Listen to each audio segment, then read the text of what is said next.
چند روز قبل ایک دوست نے اور دوستوں کی موجودگی میں مدرجہ ذیل سوال کا ذکر کیا. میں نے بھی اس مسئلہ پر اپنی رائے کا اظہار کیا، لیکن چونکہ اس بارے میں زیادہ علم نہیں، اس لیے حضور سے مؤدبانہ درخواست ہے کہ اس کے بارے میں اپنے مبارک ارشاد سے ہمیں مستفید فرماویں. بار نیز اس سلسلہ میں یہ عرض کرنا ہے کہ اس سوال کے لکھنے کے بعد مجھے علم ہوا ہے کہ یہ سوال پہلے ہو چکا ہے.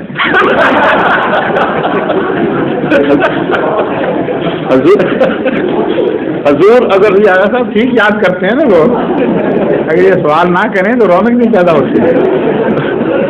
حضور اگر منظور فرماویں تو سوال پڑھ دوں، ورنہ جیسا حضور ارشاد فرماویں. جب اتنی باتیں پڑھ دی ہیں تو سوال بیچارے کا کیا قصور ہے؟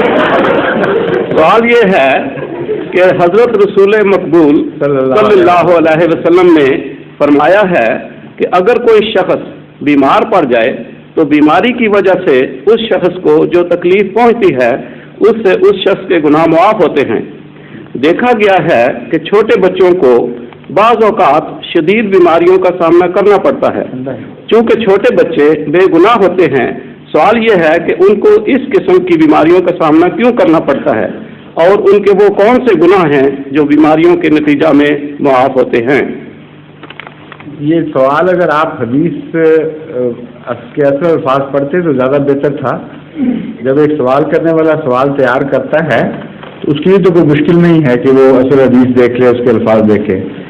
کوئی شخص کا لفظ مجھے یاد نہیں ہے اس حدیث میں، مومن یا مسلم کا لفظ ہیں کہ جو خدا کا بندہ ایمان لانے والا مسلمان ہو اس کا ذکر ہے، اور مضمون حدیث کا بتا رہا ہے کہ اس کا ذکر ہے جس پر جو شریعت کا مکلف ہے، اور بچہ مکلف ہوتا ہی نہیں، اس لیے بچے پر اس کا اطلاق ہی نہیں ہو سکتا.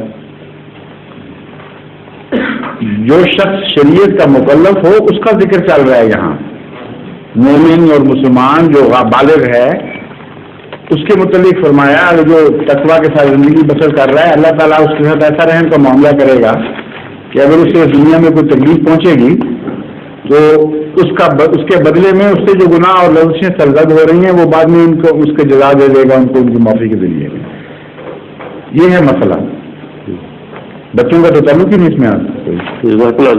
اس کا جو فلسفہ ہے اس کے متعلق تو الگ بحثیں میں بڑی کر چکا ہوں کہ بال بچے بیمار کیوں پیدا ہوتے ہیں، تکلیفیں کیوں اٹھاتے ہیں، ان کے ماں باپ اور رشتے دار ان کی وجہ سے کیوں دکھ اٹھاتے ہیں.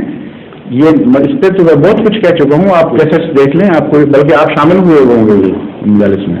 ایک دوسرا سوال ظہور مہدی آخر زمان